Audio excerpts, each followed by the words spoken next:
अगर आपके दांतों में से खून आता है या आपके दांतों पे ब्लैक स्पॉट्स हैं तो आपको ये वीडियो ज़रूर देखनी चाहिए। हमारे दांतों पे जो ब्लैक स्पॉट्स बन जाते हैं या काले निशानात होते हैं, वो उनकी वजह क्या है और उनका वो होते कैसे हैं और उनका हल क्या है। सबसे पहले तो ये कि आप कभी नोट करें कि आप अगर आपने कभी स्केलिंग या पॉलिशिंग नहीं करवाई तो आपके दांतों के ऊपर कोई ब्लैक से सामने वाले दांतों की सामने की सरफेस पे हल्की हल्की सी ब्लैक लाइंस पड़ जाती हैं। वो जो ब्लैक लाइंस होती हैं वो नॉर्मली स्टेन्स होते हैं, वो कीड़ा नहीं होता। उनके लिए आपको स्केलिंग की ज़रूरत भी नहीं होती, वो आप खाली पॉलिशिंग करवा लें तो वो भी ठीक हो जाते हैं। आपने अपने पिछले दांतों की सरफेस टॉप सरफेसेस के ऊपर नोट किया होगा कि जो मोलर्स होते हैं उनके जो टॉप सरफेसेस हैं उनके ऊपर यानी ओक्लूसिव सरफेसेस जो होती हैं वहाँ पे ब्लैक लाइंस होती हैं। इनिशियली तो वो एक ब्लैक लाइंस होती हैं, उन्हें नॉर्मली मतलब हम इन डेंटल लैंग्वेज उनको हम पिट्स एंड फिशर्स कहते हैं। वो एक ऐसी डीप जगह होती हैं जहाँ पे आपके माइक्रो लेवल के जो ज़र्रात होते हैं वो आपके फंसना शुरू हो जाते हैं दांत के ऊपर, और जब वो फंसते हैं तो वो ब्रश से भी नहीं निकल सकते, माउथ वॉश से भी नहीं निकल सकते, आपके फ्लॉस से भी निकल सकते, किसी चीज़ से नहीं निकलेंगे, तो वो फंसे ही रह जाएंगे। तो यानी जो आपने दांत निकलने के बाद जो यानी 6 साल की उम्र में अगर फर्स्ट मोलर है और आपने 6 साल की उम्र में जो खाना खाया था उस वक्त जो माइक्रो सा छोटा सा ज़र्रा आपका जो दांत के अंदर फंसा होगा वो आज तक फंसा हुआ होगा। सो वो जो डीप क्रैटर होते हैं, जो डीप एरियाज होते हैं जिन्हें पिट्स एंड फिशर्स कहते हैं, वहाँ से आहिस्ता आहिस्ता कीड़ा आम तौर पर लगना शुरू हो जाता है। सो वो ब्लैक लाइंस हैं या वो जो पिट्स एंड फिशर्स हैं उनका एक ट्रीटमेंट होता है जिसे कहते हैं पिट्स एंड फिशर ट्रीटमेंट, जिसमें हम उस टूथ को सरफेस को हम स्मूथ करके हम उसके अंदर उसको थोड़ा सा या तो फिल कर देते हैं या सिर्फ स्मूथ कर देते हैं। उसके फ़ायदा क्या होता है कि वहाँ पे फ्यूचर में खाना नहीं फंसता। जब खाना नहीं फंसेगा तो इन्फेक्शन नहीं होगा, कीड़ा नहीं लगेगा, केरीज नहीं होगा। जब केरीज नहीं होगा तो आपका दांत जो है वो बच जाएंगे फ्यूचर के लिए।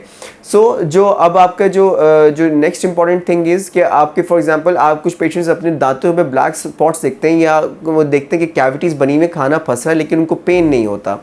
ज़रूरी नहीं है कि अगर आपको पेन नहीं हो रहा इसका मतलब है कि आपको कोई डेंटल ट्रीटमेंट की ज़रूरत नहीं है या आपको कोई डेंटल प्रॉब्लम नहीं है। अगर आपको पेन नहीं हो रहा इसका मतलब ये है कि आपकी 2 वजूहत हो सकती हैं। एक तो ये कि आपका डेंटल इशू जो है वो बहुत इनिशियल स्टेजेस पे है, अगर आप अभी इसको ठीक कर लेंगे तो आपके फ्यूचर के मसाइल से आप बच जाएंगे। दूसरा, या तो आपको डेंटल प्रॉब्लम इतना बढ़ चुका हुआ है कि वो दांत अंदर से बिल्कुल इन्फेक्शन की वजह से बिल्कुल डेड हो चुका हुआ है। जिस तरह से नर्व्स हैं वो बिल्कुल अंदर जो कि मैसेज कन्वे करती हैं टू द ब्रेन, यानी आपके दांत पे कोई इन्फेक्शन हुआ है तो वो आपको जो ब्रेन तक जो आपको नर्व्स मैसेज लेके जाती हैं, वो जो डिटेक्शन के लिए जो नर्व्स यूज़ होती हैं वही इन्फेक्शन से डेड हो जाती हैं, उसे कहते हैं नेक्रोसिस हो जाना। जब वो डेड हो जाएंगी तो आपको पेन ही नहीं होगा, आपके दांतों पे खाना वैसे ही फंसेगा लेकिन आपको पेन ही नहीं हो रहा होगा। कुछ अरसे बाद आपको स्वेलिंग शुरू हो जाएगी, स्वेलिंग में भी आपको पेन, टच करने पे पेन होगा, आपको दांत पे बज़ाहिर शायद पेन ना हो रहा हो। सो इन दैट केसेस ये आपका इसका मतलब है कि आपके दांतों के इश्यूज काफ़ी ज़्यादा हो चुके हुए हैं। सो आपको जब भी दांतों में कोई ब्लैक स्पॉट कोई नज़र आए तो एक दफ़ा डेंटिस्ट को ज़रूर चेक करवाएं। एवरी 6 मंथ जब आप चेक करवाएंगे तो आप वैसे ही आपके सब चीज़ें रूल आउट हो जाएंगी, सब डेंटिस्ट चेक कर लेते होते हैं। लेकिन अगर नहीं, फिर भी अगर आपको भी कुछ फील हो रहा है, अभी आप मिरर में देखें और आपको कहीं पे दांतों में ब्लैक स्पॉट्स नज़र आ रहे हैं तो अब ये डार्क येलो स्पॉट्स नज़र आ रहे हैं आपको या डार्क ब्राउन स्पॉट्स नज़र आ रहे हैं तो अपने पास डेंटिस्ट को जाके फ़ौरन चेक करवाइए।